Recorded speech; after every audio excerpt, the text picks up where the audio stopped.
It is my pleasure to introduce you the next panel discussion about the course of the transatlantic relations, in which four friends known to us ladies here, colleagues of mine, they will participate. I would like to say hi to you, Susan, Marjorie, Anne. It's good to see you here, and hope we have a very excellent conversation as we did last year. So I will pass the floor right now to Susan. She will moderate the panel discussion. Thank you for being with us today. Thank you so much, Elias. It's an absolute pleasure to be here again at your Economic Summit, and congratulations to you and the entire team, to all of you. So good afternoon, everyone. This panel is going to be on transatlantic relations at a crossroads in light of global challenges. And as Elias said, I'm very proud to be here. Susan Danger, I'm CEO in my day job of the American Chamber of Commerce to the EU, and I'm sitting here in Brussels. This is where I'm joining you from. And as I said, I also have another hat, actually. I'd just like to mention that in light of being here at this AmCham Greece platform, which is I'm also chair of the network of all the AmChams around Europe. Actually, I was just re-elected today for another 2-year term, Elias. So I'm proud to be doing that. And I just want to really stress how important that network of chambers is with regard to transatlantic relations. We spoke out over the last 18 months for unity, solidarity and cooperation. And I'm sure that word cooperation is going to come up during this panel. We also spoke up over the last year on visas to the US, very important again as a theme for transatlantic, and also on COP26 just recently. So thanks to you all at AmCham Greece. Maybe just if I may, before I introduce the panelists, just to set a little bit of context and perhaps bringing that to perhaps who AmChamEU is and who we represent. We represent over 155 US companies committed to and invested in Europe. And amongst our top priorities, we have 3, but I'm just going to give you the 2 which set the scene for this panel. The one important one for us, first one is actually economic recovery. So you know what the number 1 is, and green and digital transitions. But number 2 is EU-US, resetting the transatlantic relationship, which is absolutely key.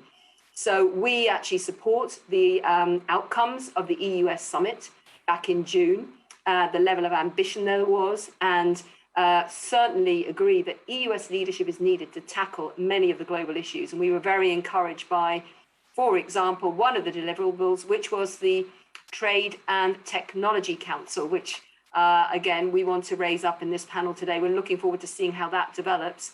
But there are some outstanding issues that remain with regard to resetting the transatlantic relationship. One of those is, for example, the privacy shield. So there are some challenges ahead. So are we at the crossroads or not? We will find out today.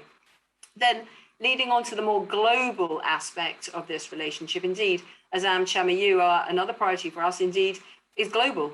Very concerned about the volatility of the external environment, which demonstrates that need to strengthen international cooperation, whether it's the pandemic, whether it's energy prices, whether it's disruption of supply chains, whether it's trust and rebuilding that. But so certainly we feel we need stronger, more resilient supply chains. We would caution against the use of the term, for example, open strategic autonomy. I'd be interested to hear from the panelists maybe what they think about that. We certainly need to, we believe we strengthen the autonomy of the EU. And finally, maybe one point is making it more apparent what the benefits of trade are, particularly between the EU and the US, but also globally. So, we have massive global challenges, and just the benefits of trade between all of us certainly needs to be stressed more. So with that, I hope I've laid out some of the themes that I think are going to come up with our panelists today. And with no further ado, I'd like to introduce our first panelist, Anna-Michelle Asimakopoulou, who is a member of the European Parliament here in Brussels. I believe you are at the moment, Anna-Michelle, down the road from me. Yes, indeed, elected in 2019 as part of the EPP group on the Trade Committee, Vice President, but also on the Artificial Intelligence in the Digital Age Committee now, and also, of course, a former politician and lawyer. I would also like to introduce Marjorie Chorlins. Marjorie is Senior Vice President for European Affairs at the US Chamber of Commerce.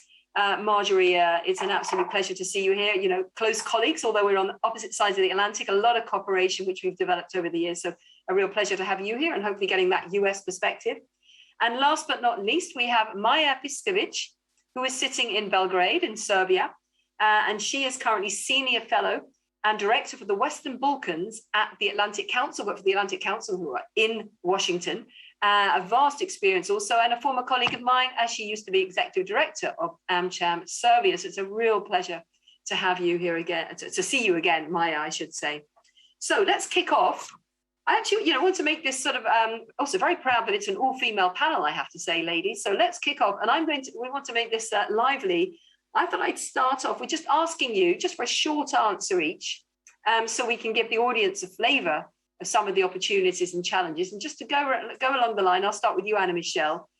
Just very shortly, what would you say, if you just had to give one, what would you say, are we at a crossroads? What is the biggest challenge, maybe one big challenge for the EU-US relationship and one big opportunity? And I'll leave it up to you which one you do first. And then I'm going to go to Marjorie and Maja as well. Over to you, Anna Michelle. Thank you very much, and congratulations, Susan, and on your renewal. And thank you very much. We've been on so many panels that you can say my last name without flinching. So there you go. There's proof. Very nice to be on the panel. Hello, Marjorie. Hello, Maja. A pleasure and an honor to be discussing this with you today. The title of this is At a Crossroads, right? That's the first, that was my first thought when I saw this. I was like, crossroads, are we at a crossroads or is it sort of a one-way street? Because I certainly think that the transatlantic relationship is a one-way street. So then again, it's rather obvious, and I've been very vocal about the fact that I'm a big fan of the transatlantic relationship. So where are we, and what's the biggest challenge for me, Susan? I think trust. I think reestablishing this relationship of trust that was bruised over past efforts to work together that failed, like we all know what our past is, of past relationships, of past tweets, of current things that happened, like Afghanistan or AUKUS. So the biggest challenge for me is trust. The biggest opportunity for me is democracy. I think that's sort of the unifying thing that brings us together. I know you're going to talk about the Trade and Technology Council, but for example, in the digital sphere, we have a great opportunity on relatively uncharted waters to come together based on a common ethical approach, a common value-based system, which I think is quite essential to championing democracy. So. No, thanks, Anna Michelle. That's a sort of really great kickoff, and I'm going to come back to you so to expand on the Trade and Technology Council and how we can see that contributing to that point, democracy. Marjorie, let's cross the Atlantic. How about you? What would you say from the sort of the business perspective? What would you say is the greatest challenge and opportunity? Susan, thanks very much, and congratulations to Ilias, Nikos, and the entire team at AmCham Greece for your summit this year. I know how difficult it is to pull one of these events together. In fact, tomorrow here at the Chamber, we will host our third annual Transatlantic Business Works Forum, where I suspect we'll be talking about a number of these very same topics. So kudos to you. And also, it is a pleasure to join the panel today. I am going to invert those and talk first about the opportunity and then about the challenge. You'll find that they aren't all that different from what Anna Michelle just said. In terms of the opportunity, I think it's fairly simple. We have the US and Europe addressed a number of the bilateral irritants that have plagued the relationship over the last many years. And we have begun that process, as Anna Michelle says, of rebuilding the trust between us, not least because of both sides' commitment to reframing and reinvigorating the transatlantic relationship. So I see that as the primary opportunity. I see the Trade and Technology Council that we'll talk about as having the potential, and I want to stress its potential, to really take the momentum that has been created by these efforts to restore the relationship and turn those into concrete solutions to address some of the biggest challenges we have, and also to seize some of those great opportunities. What is the biggest challenge? Well, it is certainly the case that the US and Europe don't see eye to eye on every issue. Now, that's not necessarily a challenge because friends certainly can disagree. But I do think there's a question, Susan, you mentioned it in your opening remarks, about whether some of the rhetoric that's being used now on both sides of the Atlantic is acting as somewhat of an impediment.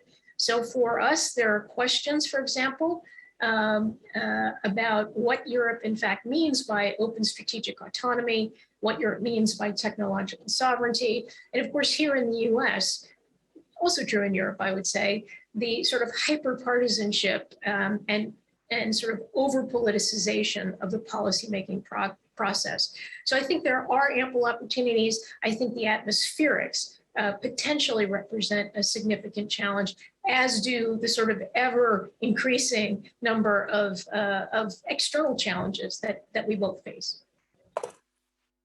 Thanks, Marjorie. And yeah, indeed, good luck for the conference tomorrow, I'm sure. You can expand on some of these themes there, we hope, too. Hopefully this will give you lots of meat and creative ideas.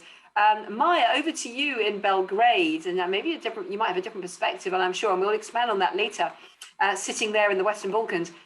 What would be your two, opportunity and challenge? Oh, first of all, it's so great to see you, Susan. You don't change, I have to say. You're even more beautiful now than the last time I saw you many years ago. Well, I might answer with something that could start as a banal response, but then I'll try just to explain briefly why I'm using this example. I would say that pandemic, and it's great that we're hearing it for the first time now, and it's like we are 10 minutes into discussion, that it's both the challenge and the opportunity. For everything that all three of you have actually mentioned as important aspects, trust, cooperation, solidarity, we learned so much from this pandemic that I don't know when in history we had so many opportunities to learn from. We learned that we can take nothing for granted, that global powers are fragile, that borders are fragile, that life is fragile. And we learned that we need to work together at the same time to rely on ourselves. And I think that this is a learning experience that hasn't ended.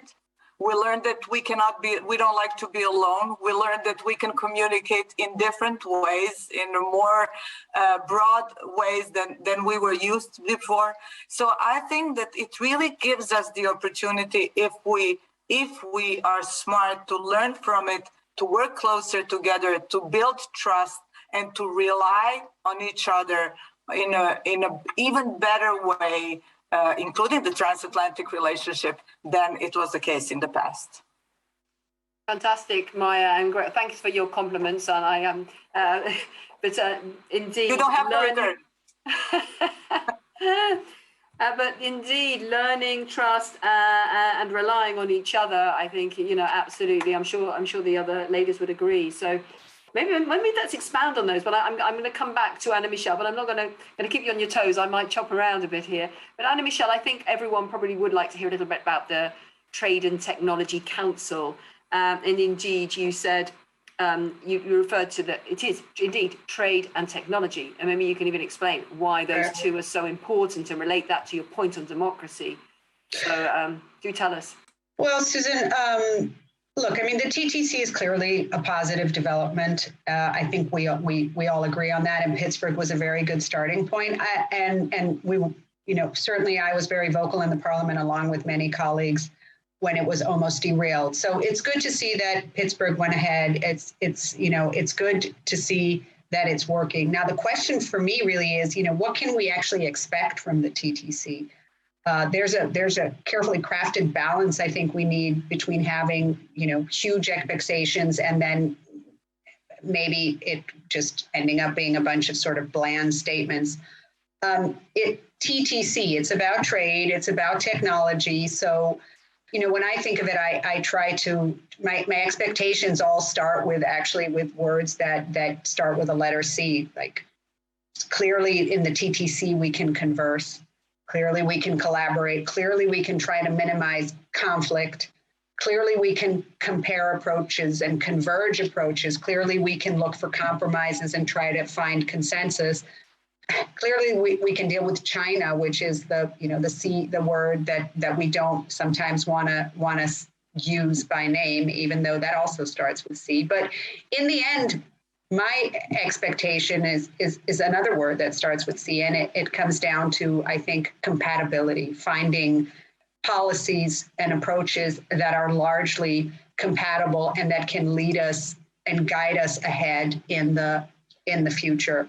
And like I said before, I think, though I focus both, as you know, on trade and technology, I think that technology is a big place where we have an opportunity. I think artificial intelligence, which I also focus on, the coming together around these basic principles that are foundational building blocks of democracy, namely a human-centric approach, namely, not allowing for mass surveillance, banning social scoring. These are things that should sort of be non-brainers and that we should be able to come around. And I'll just close this by, I understand, especially when I deal with a transatlantic relationship and when I have interlocutors from across the Atlantic, like, high-level ones like Marjorie, that, you hear strategic autonomy and you're like, well, what is that exactly? And does it throw a wrench in this, positive momentum that we have? And, I've said this before, but it's because I'm Greek, as you know. So even though sometimes it doesn't sound like it, but autonomy is actually a Greek word. It comes from aftos, which means self, and nomos, which means law. So literally, the way I bridge this is it means making your own rules. That's quite frankly something the EU knows how to do. And I think that working together on making these new rules can make us stronger together. And that's what I think we need to do. And AI is an excellent place to do that. Yeah, thank you, Anna Michelle. I'm going to come back to the AI afterwards because I agree. I think a lot of also the business community also believes that AI, I'm not saying it's low hanging fruit, but it's certainly a very good place to start afresh to try and get good cooperation on both sides and actually to make progress. But you mentioned, love the range of C words, Anna Michelle. I didn't get them all down, but I try very hard. But I'm going to pick up on the one that you said we mentioned less often, and I alluded to it very briefly in the intro, which is China. The topic of this panel is indeed transatlantic relations at a crossroads, global challenges. I think it's fair to say that China is perceived by most now as one of those.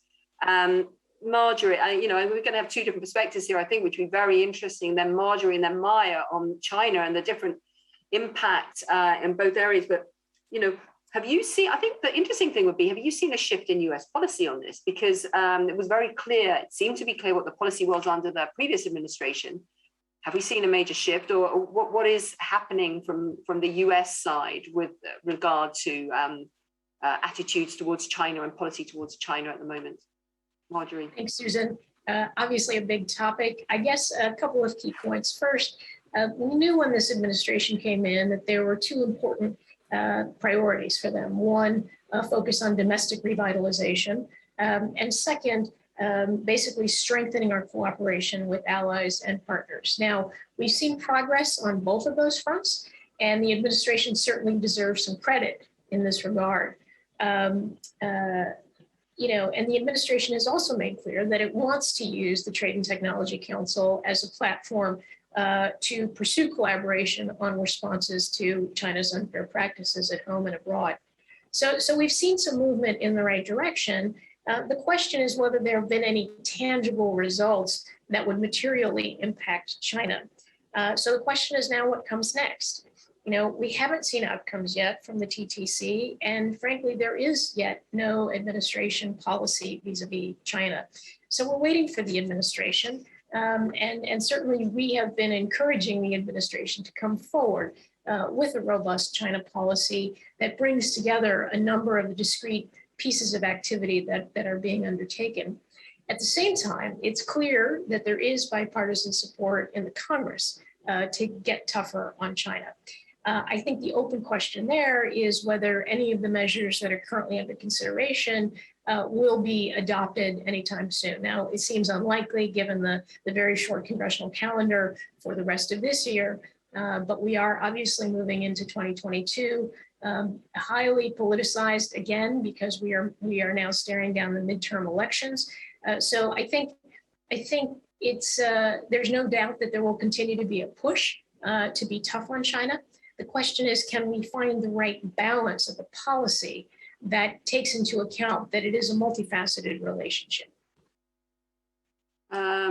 Indeed, it still remains absolutely probably one of the most challenging areas that we have to face on this side of the Atlantic, Marjorie, certainly from the business community, and we share many members. It's certainly, let's try and get China at the table. Let's get in, have them be part of the conversation. Let's see. So it's certainly this word cooperation somehow, but a lot remains to be seen there.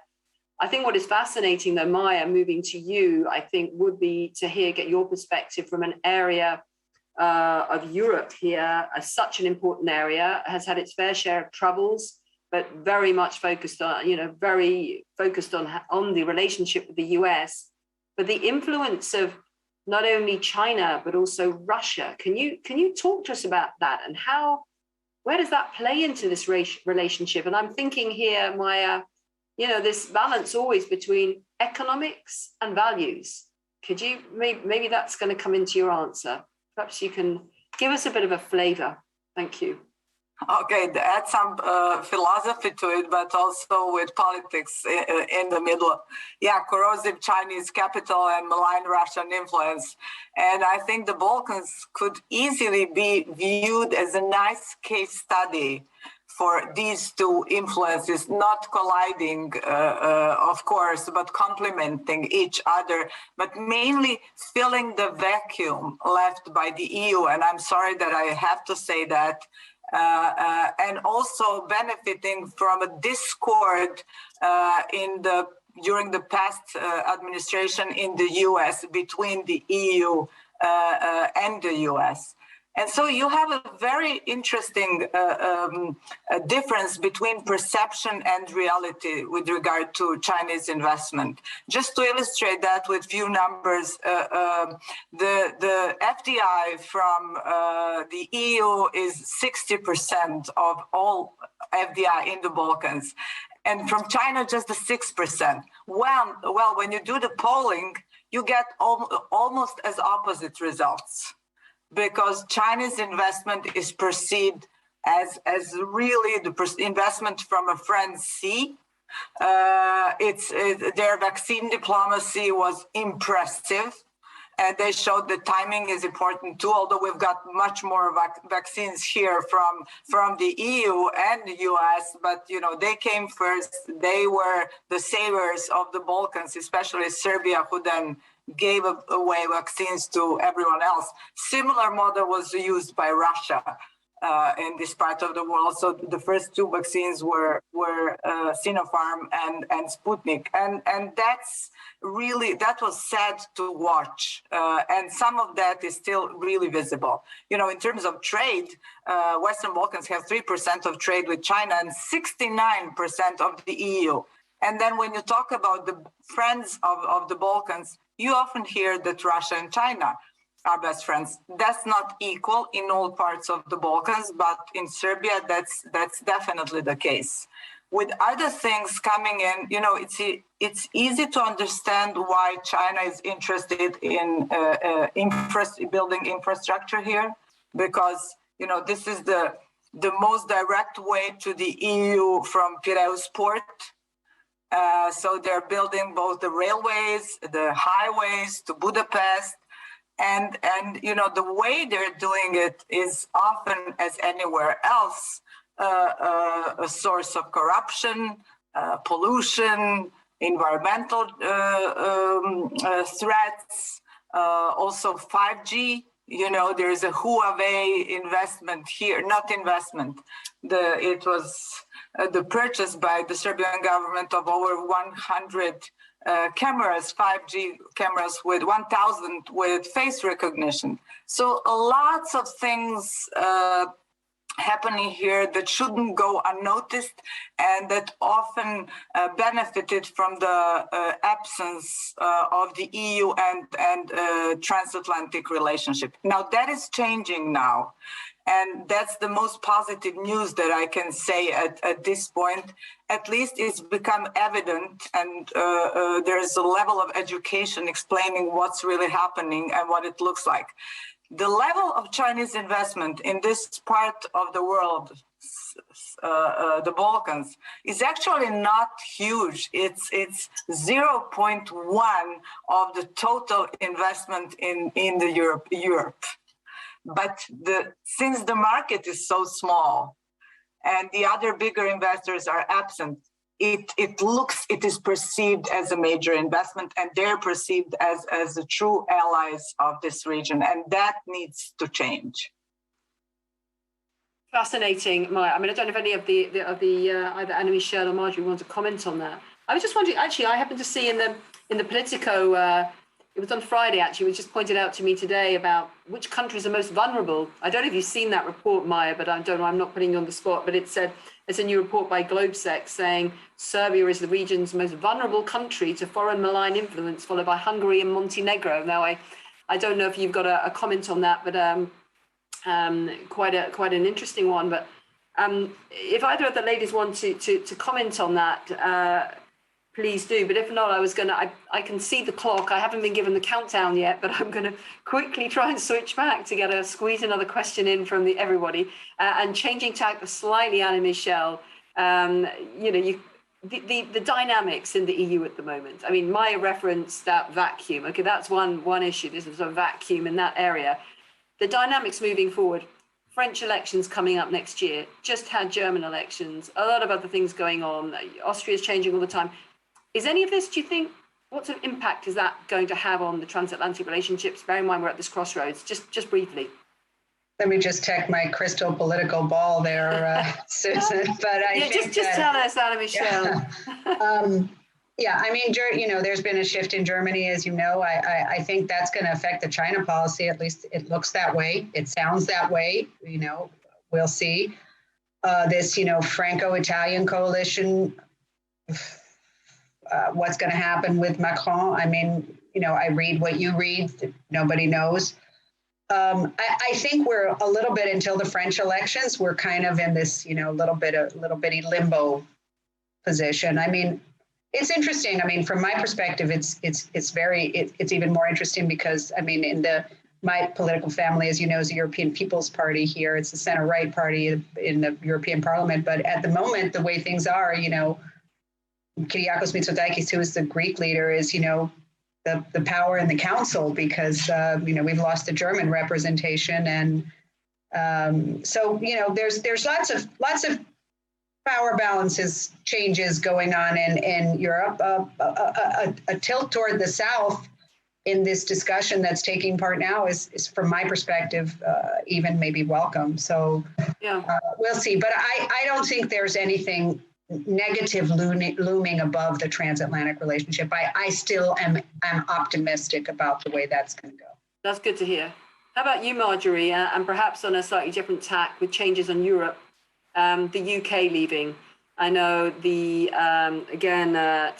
on the news over here, at least on the BBC, was about how keen the UK is on having a trade deal with the US, but maybe just any perspective on that. Do you see that likely to happen, or do you see the UK's exit having also, how's that influenced the overall transatlantic relationship going forward?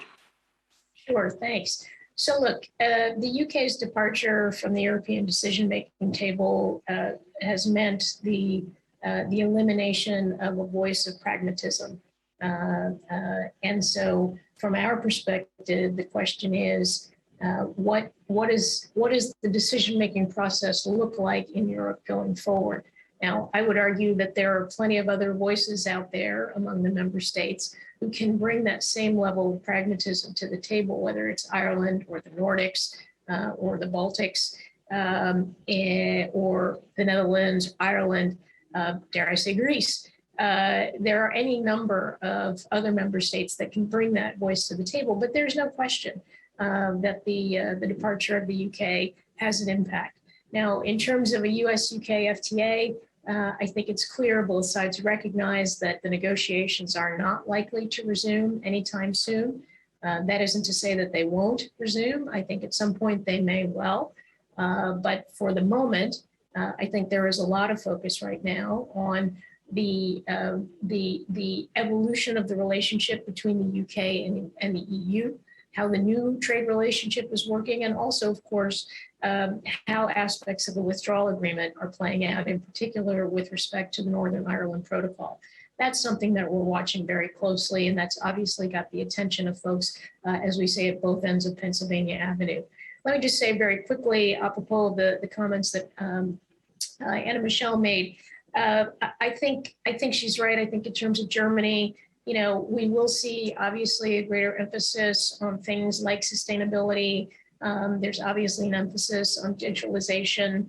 There is still also, I think, an emphasis on fiscal responsibility. So the question is, I think, with respect to Germany, what happens when they confront issues that aren't reflected in that very carefully crafted compromise pact amongst them? In terms of France, I think here again, Anna Michelle is right. You know, Macron is facing a tough re-election campaign, I suspect. For me, the question is, now that France is on the cusp of taking over the presidency of the European Council, how much will Macron use that platform to demonstrate that Europe is delivering for France? And what does that look like in terms of real policies? Does that reflect, is there going to be sort of more of a drive in the direction of, I don't want to say Europe first, because I don't think that's where he's going, but whether there is more of an emphasis of really beefing up Europe's competitiveness. The Franco-Italian treaty, yeah, absolutely. I think that's probably a healthy thing. Okay, thanks, Marjorie. I'm looking now at the clock. So yeah, we've got a 1 minute 23. So I'm going to go to you, Maja, and then, you know, and then run through the others just for a brief sum up. But, you know, maybe Maja, from your perspective, you know, how would you, you know, what do you think is the way forward? How to improve EU-US, you know, that relationship from your perspective from the Western Balkans? You know, are we at a crossroads or not? And how do we get across the crossroads? Any sort of last words from you before I move to the others? You know, one of our, and I'll just briefly go through that because I know we're running out of time. But one of the things that is most important to us at the Atlantic Council is trying to make US and the EU speak in one voice about this region in Europe. And again, this could be a paradigm or a small pilot case how this works well when the two powers are really together and address the same challenges in a similar way. And I think that going forward from now, and we see that becoming more and more prominent and dominant, and I think just going forward that way will be very important for this part of the world, but also for the other parts of the world out of EU and the US. Great piece of advice, Maja. And very briefly, can I go just, Anna Michelle, sort of one last parting word that you'd leave for the audience with regard to you know, future prospects for transatlantic relations? One piece of advice to the top decision makers. Together. Let's just stick together. Stick together. So we got speak with one voice, stick together, and Marjorie, from the other side. Sure. I would say it's the importance of collaboration and the imperative of leadership. Collaboration, imperative of leadership, and I think if I may, there's a moderator word that you all mentioned at some point was this rebuilding trust. So that will be my contribution to that. I think we're all on the same line. I would like to thank all of you for, as always, I hope to see you again next year. It's a pleasure to be on the panel with you. Thanks to Elias again for this great summit, the great conversation. Here's to getting across the crossroads and moving transatlantic relations forwards and positively. Thank you very much, everybody.